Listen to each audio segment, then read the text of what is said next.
very much. Our next speaker is that we're pleased to welcome is Joanna MP for Edinburgh South West and the SNP Shadow Spokesperson for Justice and Home Affairs. Welcome.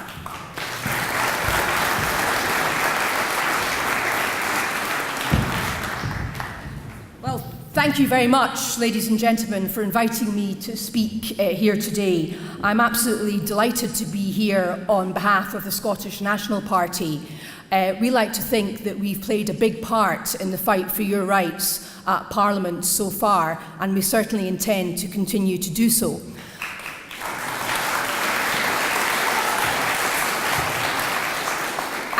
As the third largest party at Westminster, we get what are called the odd Opposition Day debate. And some of you may know that we used our first Opposition Day debate after the referendum to advance the cause of guaranteeing your rights. And that will not be our last word on the matter.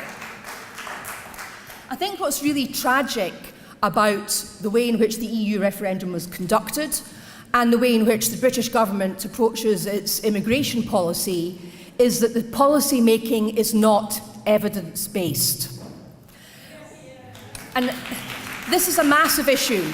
And we saw what one of the earlier speakers said very starkly recently when the Home Office's so-called policy on free movement, or the lack of free movement, after Brexit was leaked, at a time when the Home Secretary has only just announced that she's about to start carrying out the evidence-based aspect of the policy.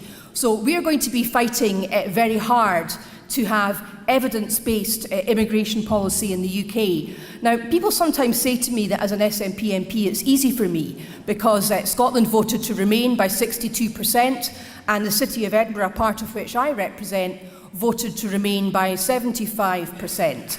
And that's...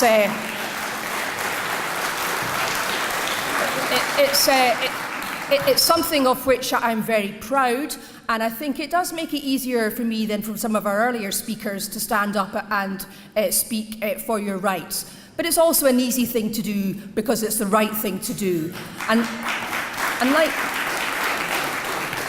like Jane, I'm a lawyer, and I strongly believe that this is a rights issue. It's about reasonable expectations, and it's about not having retrospective legislation that retrospectively takes away rights upon which you have rightfully conducted your lives to date.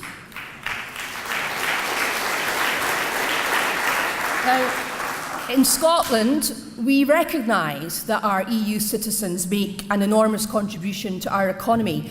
I was on Any Questions last Friday night, and somebody in the audience asked who will serve the pizzas in Pizza Express after the EU nationals have gone home. And I said to her, well, that's one question. My question as an Edinburgh person is who will do the research in the labs at the Western General Hospital and Edinburgh University into cancer research?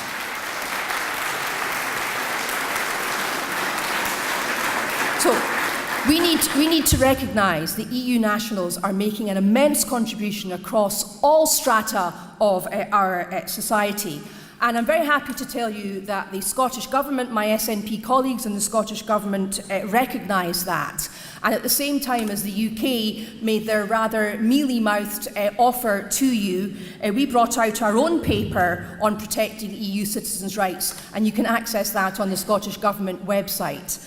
We also brought out a paper at the end of last year, which I suggest you all have a look at, called Scotland's Place in Europe. But it's not just of interest to those of you who live in Scotland, because we proposed a compromise in this document for the whole of the UK in recognition that England and Wales voted to leave, but Scotland and Northern Ireland voted to remain. And we suggested that we stay in the European Economic Area, keeping free movement. Now, I've been looking closely over the summer at the position papers that have been coming out from the UK government, and I'm particularly interested in the legal aspects.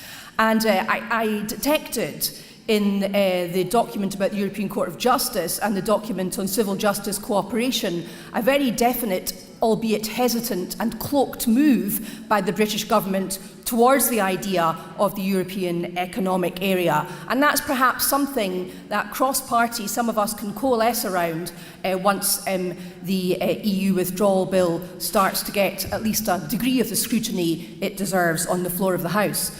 But I can tell you as an SNP MP, although we are very concerned, perhaps primarily concerned, about protecting the position of the devolved settlement in the United Kingdom for the Scottish and Welsh Parliaments, we also have right at the top of our list of our asks on the EU withdrawal bill for proper protection of rights, and that includes your rights. And those are the sort of amendments that we will be getting behind, together with other colleagues, speakers from the other parties who have spoken here today.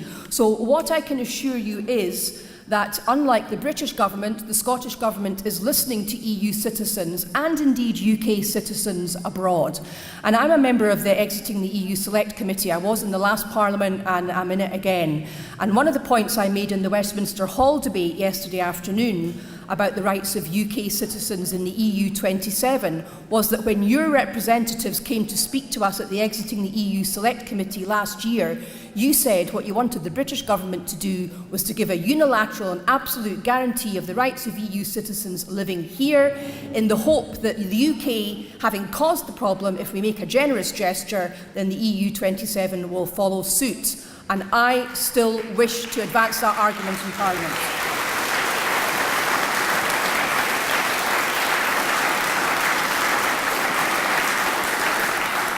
So, ladies and gentlemen, you have my assurance that for as long as there are Scottish National Party MPs in the Westminster Parliament, we will join forces with reasonable voices and other parties to make sure that your rights are protected in this process, and also to see if we can find a compromise whereby the whole of the UK stays in the single market and we can keep the free movement from which we have all so benefited. Thank you.